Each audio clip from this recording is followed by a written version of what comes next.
Hello everyone, this is EA Spuds, and today I'll be showing you some tips and tricks on how to recreate the part of the parts that you have been placed during your build. So this is the part that I'll be working on, and as you can see there's this big hollow area that I just need to fill the gap. Today I'll be using Evergreen Scale Models polystyrene plate, and this can be purchased on any model stores near you. So here are the steps. First, I'm going to cut the polystyrene to shape, then glue the parts with cement, and sand the excessive plastics. Please enjoy.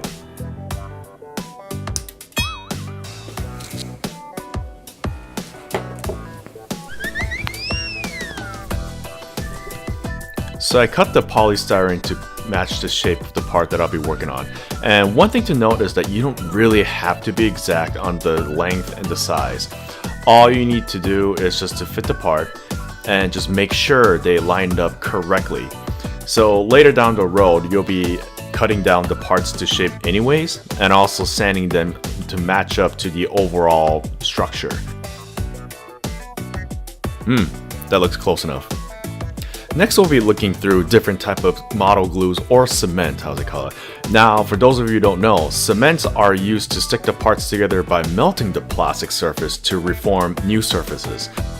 Today I'll be using Tamiya's cement, and here are the basic steps.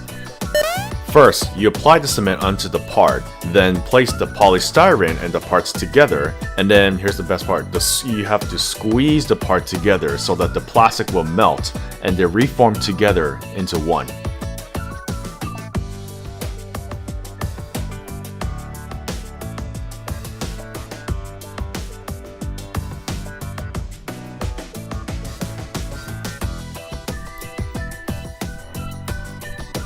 So here we have the parts all stick together. One thing to note during this process is that the parts does not have to fit exactly to shape. We're going to reform that later down the road.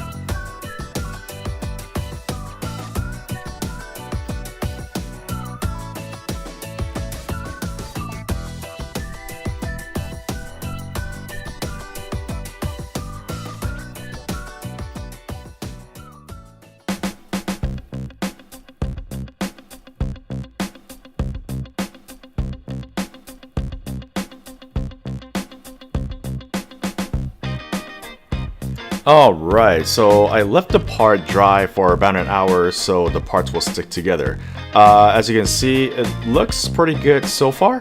There's some edges that I still need to cut and some excessive plastics that I need to sand it down.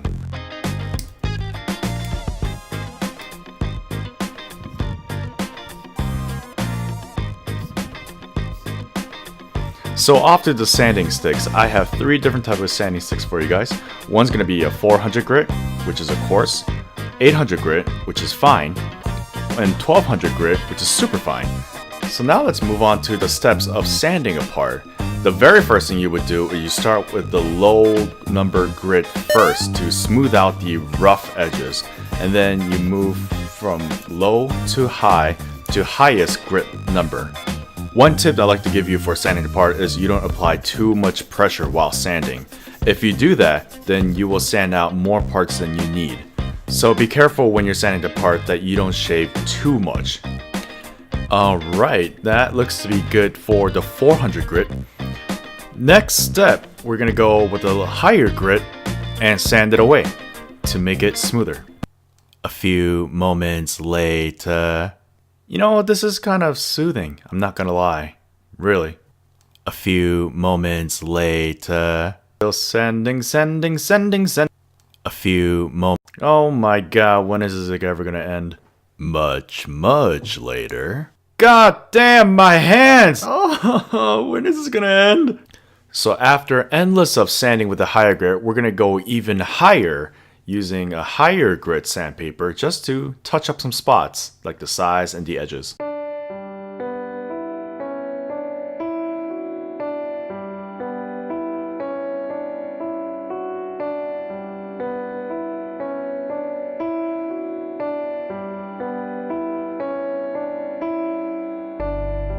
One eternity later. So we are finally done with doing the sanding process, and it looks great.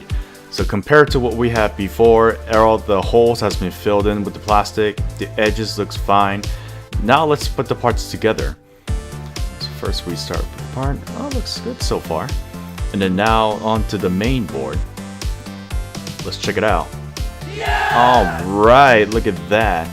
Compared to what it was before, it looks a heck of a lot better than before. One thing that I'd like to point out is that the more time you spend working on your model, it will reward you with a higher build quality. So don't be afraid of trying new stuff to make your model look great. With that said, this has been EA Spuds from the Plamo Build Report. I'll see you in the next video. Bye bye.